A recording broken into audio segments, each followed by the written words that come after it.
Did you know that there is an inquiry going on right now as we speak into foreign interference in Canada's elections? Well, you may have heard of it or you maybe didn't, but there's some explosive interviews that happened recently that you should know about. Hello, I'm Adrienne Batra. With me are Brian Lilley and Warren Kinsella.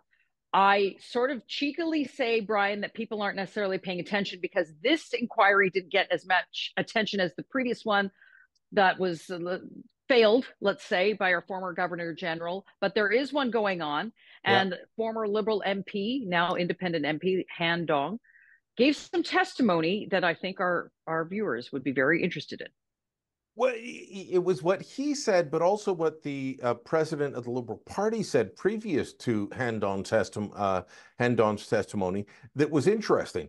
Uh, and we've heard about the claims that international students were brought in to vote in the Don Valley North Liberal nomination in 2019, which Han Dong won, and that he was the favored candidate of the People's Republic of China, that the consulate in Toronto wanted him and a number of other MPs, mostly liberals, but some conservatives, to win certain nominations in certain ridings, and they did what they could. And then you find out that, okay, well, under the liberal rules, and Warren can tell me what it was like in the past, but under the current rules of the movement, because it's no longer a political party, it's a movement. That's how they describe it under Justin Trudeau. You don't need to buy a membership.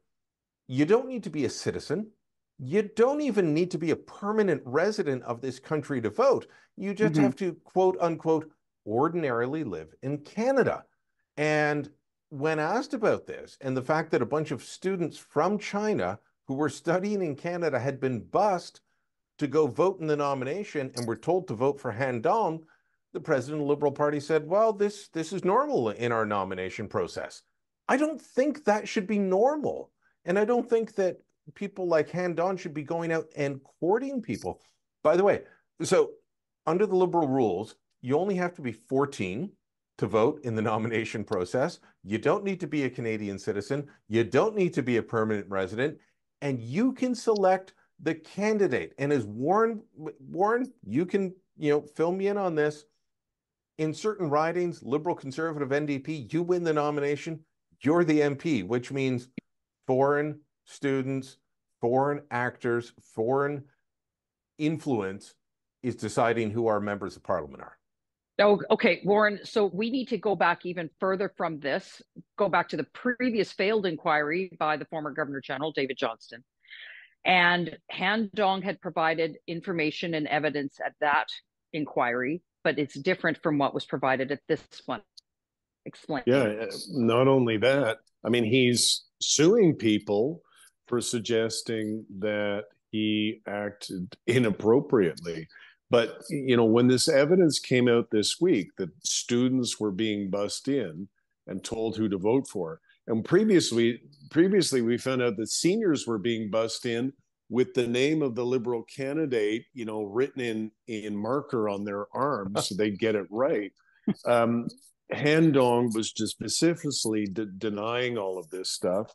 Well, he had previously done a submission of his evidence to the Commission of Inquiry. He changed that evidence this morning or last night to reflect what was said in the record yesterday. So now he's admitting, yes, there were students who came. Yes, I met with another politician who is under suspicion. Yes. So we're finding out in, kind of a drib drab kind of approach where what the truth is, and the truth is shocking. And as Aaron O'Toole said, he suspects, because the data showed that what they were getting was so wildly different than the actual result in the election. As many as 9 seats were affected by this Chinese interference. Brian, I want to pick up on something else that was discovered, but it does touch on stories that had been put out before. Global News in particular had one story that really, I think, tipped the scales over for Justin Trudeau for having Han Dong finally removed from his Liberal caucus. And it was the suggestion that Han Dong had been speaking to Chinese emissaries that were here in Canada, in Toronto, and specifically those phone calls were recorded.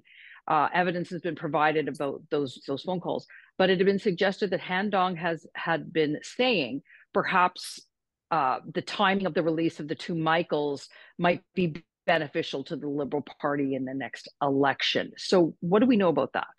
So what was reported in some media reports was different than what was shown at the commission, but still not overly favorable to Han Dong, including that, well, you know, if you release the two Michaels now, and this is what came up at the inquiry, was the claim from CSIS that he had told the Chinese consulate, if you release the Michaels now, it will show that a hard line against China works. And, you know, maybe we could talk about things that would be beneficial in terms of talking points for the Liberal Party. All of that is still really, really concerning. And the Prime Minister is asked about all of that. He's asked about, should Han Dong be allowed back into caucus?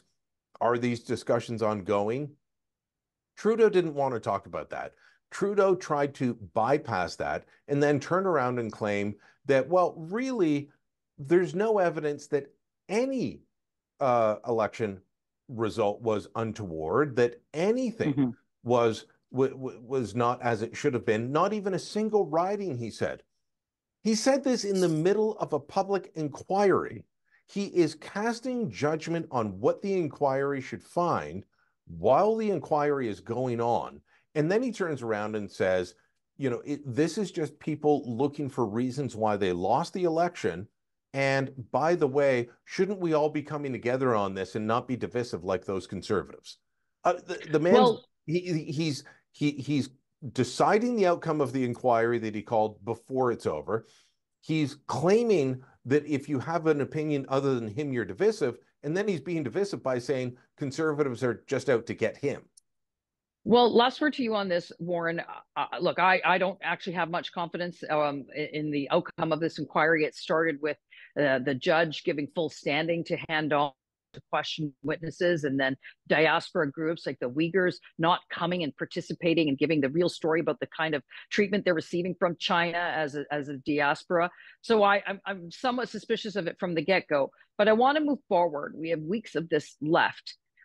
Of what we've already discussed, are there any consequences and that you would foresee coming from some of the testimony that's come forward already? Well, I look at it politically as somebody who worked in a prime minister's office, and at the end of the day, the thing that everybody should take note of is Han Dong, who the Liberal Party desperately needs on their side of the House of Commons. They need his support. They need to beef up their caucus. He is still an independent MP. They have not brought him back. And that tells me they know something that we don't, because, believe me, they need him back. So I think at the end of the day, what the evidence is showing, and it is, as you say, coming out in a kind of an inadequate way.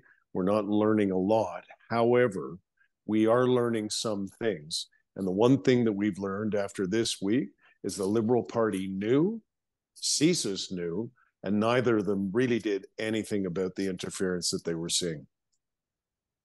Well, let us know what you think in the comments below. Like this video and subscribe to our YouTube channel and go to thetorontosun.com. You're going to find commentary and coverage there on stories like this and others you will not find anywhere else.